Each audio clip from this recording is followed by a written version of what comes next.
Kumusta kapatid? Ang dami na nating naranasan na iba't ibang pagsubok. May nawalan ng mahal sa buhay dahil sa pandemya, nahirapan sa sakit, mga nahinto at nawalan ng trabaho, negosyo na nagsara at iba pang naging dulot ng pandemya. Ang buong mundo ay biglang huminto at maging ang mga pangarap at plano ay nagbago at tuluyan na naglaho.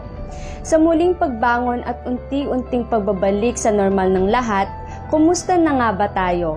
Ilan sa atin ang magsasabing naging matagumpay pa rin sa kabila ng lahat o maaaring hinihintay pa din na makamit ang tagumpay na inaasam-asam.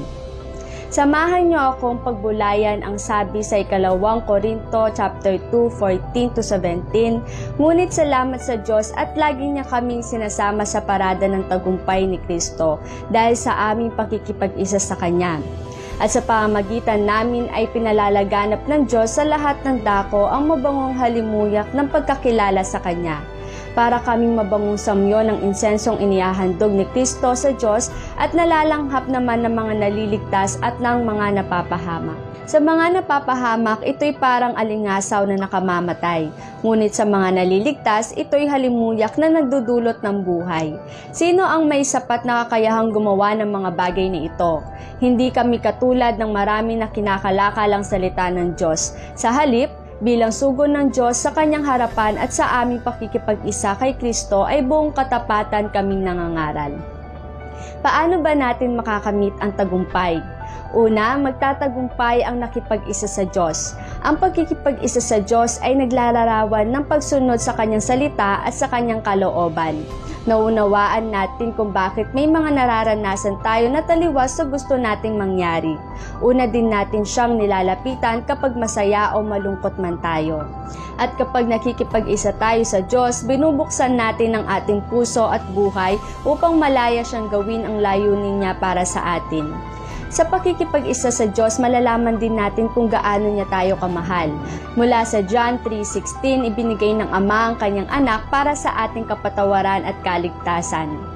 Sapagkat gayon na lamang ang pagsinta ng Diyos sa sanglibutan na ibinigay niya ang Kanyang bugtong na anak upang ang sino mang Kanya'y sumampalataya ay huwag mapahamak kundi magkaroon ng buhay na walang hanggan. Sa pakikipag-isa sa Kanya, malalaman natin na may magandang plano si Lord sa buhay natin.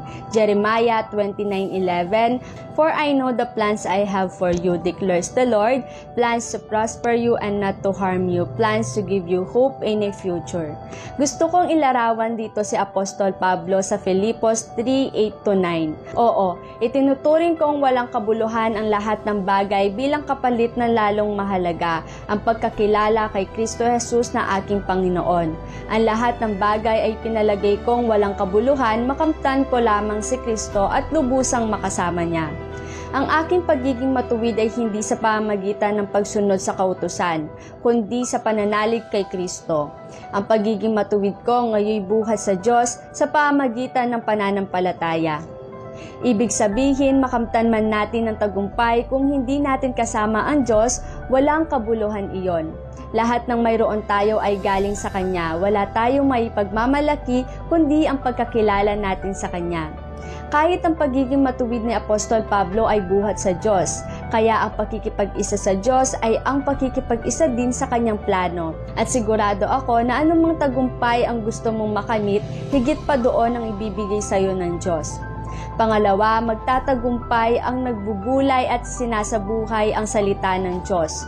Napatawad mo na ba ang mga taong nakasakit sa iyo o maging ang iyong sarili?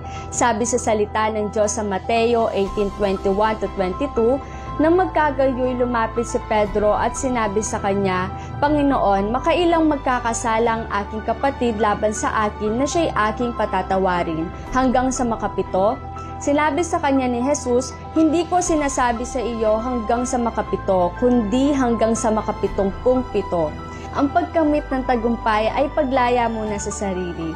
Patawarin ang sarili, ang mga taong nakasakit sa atin at gayon din naman tayo ay humingi ng tawad sa mga taong nasaktan natin. Sa ganitong paraan, magiging malaya tayo at ating magagawa ang kalooban ng Panginoon. Habang salita ng Diyos ay nananatili sa atin, ito ay atin ding ibahagi sa iba. At panghuli, magtatagumpay tayo dahil tinanggap natin ang Panginoon at sumasampalataya at naniniwala tayo na Siya lang ang nag-iisa at tunay na Diyos. Nasa Kanya ang katotohanan at daan sa tagumpay at sa kaligtasan. To God be all the glory.